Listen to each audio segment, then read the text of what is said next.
তরকারি বানানোর ঝামেলা ছাড়া এই পরোটাটাকে তৈরি করে নেওয়া যায়। কয়েকটা পেঁয়াজ আমি কুচিয়ে কেটে নিলাম, তারপরে ওর মধ্যে পরিমাণ মতো লবণ দিয়ে তারপরে এটাকে সাইড করে রাখলাম। একটা বাটির মধ্যে নিয়ে নিলাম ময়দা, পরিমাণ মতো লবণ আর চিনি দিলাম, রিফাইন তেল, একটু জোয়ান দিলাম, ভালো করে ময়াম দিয়ে অল্প অল্প জল দিয়ে একটা ডো তৈরি করে নেবো।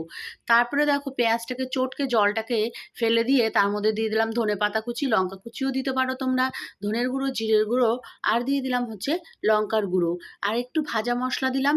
দিয়ে পেঁয়াজটাকে ভালো করে মধ্যে মশলাটাকে মাখিয়ে রেখে দিলাম। তারপরে যে ময়দাটা মেখে রেখেছি ওখান থেকে এক একটা লেচি কেটে নিয়ে মধ্যে ময়দা দিয়ে রুটির মতো করে বেলে নেবো। তারপরে ছুরি দিয়ে দেখো পুরো রুটিটা কিন্তু কাটিনি, হাফ বরাবর কেটেছি। আর সাইডে দেখো এইভাবে পরোটার আকারে করে পেঁয়াজের পুরটাকে দিয়ে দিলাম। আর কাজটা কিভাবে করছি তোমরা দেখেই কিন্তু বুঝে নিতে হবে, এটাকে বলে কিছু বোঝানো যাবে না। তারপরে দুই একটা পেঁয়াজ যদি বেরিয়েও যায় না, চেপে চেপে দিয়ে দেবে, ওর ভিতরে হয়ে যাবে সুন্দরভাবে। তারপরে এইভাবে পরোটাটাকে আমি তৈরি করে নিলাম। দেখো কত সুন্দরভাবে তৈরি করা হয়ে গেছে। তারপরে উপর থেকে ময়দা ছড়িয়ে পরোটাটাকে বেলে নেবো। এভাবে বেলে নিতে হবে, একটু অসুবিধা হলে একটু চেপে দেবে, কোনো অসুবিধা হবে না। তারপরে এটাকে বেলা হয়ে গেল। তারপরে দেখো কত সুন্দর পরোটাটা আমার তৈরি করা হয়ে গেছে। তারপরে পাশে আমি দেখো কড়াই বসিয়ে দিয়েছি।